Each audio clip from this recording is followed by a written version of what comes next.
Well, hello, friends. It's Erica here with Harmony Healing Arts, and welcome to my bathroom. As you can see, it's been a week. I had chickenpox as a kid, and about 30 years ago, ironically, when I was traveling with a circus training elephants and lions and tigers, I developed a shingles virus. And actually, the scarring on this side of my face is because we were traveling, day to day, town to town, state to state. And 30 plus years ago, we didn't have the internet really at that time. And we also didn't have healthcare the way that we do now.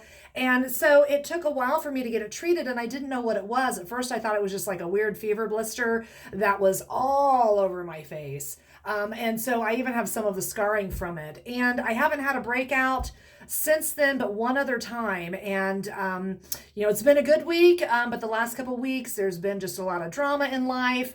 I know I'm not the only one. I'm having some car issues that will hopefully be rectified soon, and then a really busy, intense schedule on top of that, and healing from surgery. It's just been a lot. So my face is angry, as you can see. And I just want to share with you, I'm not a doctor, I don't prescribe, but what I have found for me and how I utilize the Bloom products for working through these kinds of issues. Obviously, if you go to the doctor and you want to take the Valtrex, that's something, ask your doctor before trying any of this regimen. But what I have found is if I do nothing, the wound bubbles, it's pussy, it's leaky for weeks.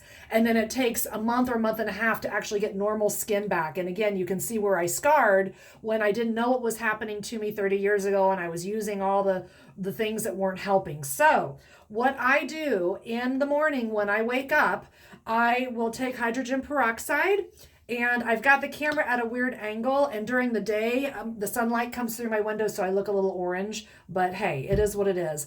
And I pour the solution on the wound, and I let it drip off. That way I'm not contaminating my bottle, and I'm not really pushing on the wound.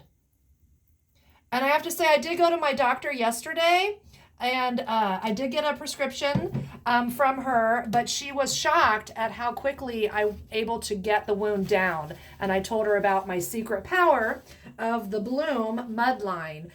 So that mud, if you study and research it, it's antibacterial, antifungal, and antiviral, antimicrobial. So it works on all of that stuff. And you can see the yuck of it bubbling up. And for me, I have found if I do nothing, it gets so dry and crusty that it breaks apart and then it bleeds on top of all the puffiness and the ooziness, and I just can't get the swelling down, and I have a lot of pain from it. So this is the Bloom Detoxifying facial mud mask that we talked about. You can even use any of the regular mud bath soaks.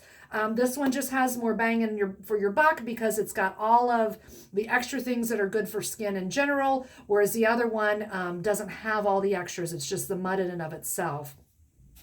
And try to patch test first. I have used a lot of this. I've had this will give me 50 or 60 mud masks. So for those of you that are like, well, the pricing is a little different than what I'd buy at the grocery store, yes, because it's pure. There are no additives, no fillers. It's just exactly what you need, and it will last a long time. Keep the cap tightly closed. If it ever dries out, put the cap back on it, reconstitute it with maybe some purified water. When I have this, don't want to contaminate my, sorry, somebody's calling. Don't want to contaminate my jar. So I'll take my Q-tip and I'll put it in, or you could use your finger, but don't re-dip. And I put it a thick layer, and I use a thick layer for this on my skin, so that I keep my mud mask inside the bottle sterile. And I usually will do this when I wake up in the morning so that it has time to really steep in. And I'll show you a part 2. Let it dry for about 10, 15, 20 minutes. I leave it on sometimes a couple hours until it's time to shower to really get that driving, steeping deeper in the skin. And that's why I also use a thicker layer of it so that it stays wetter longer and drives that medicine, if you will, deeper into the skin. Come back for part 2.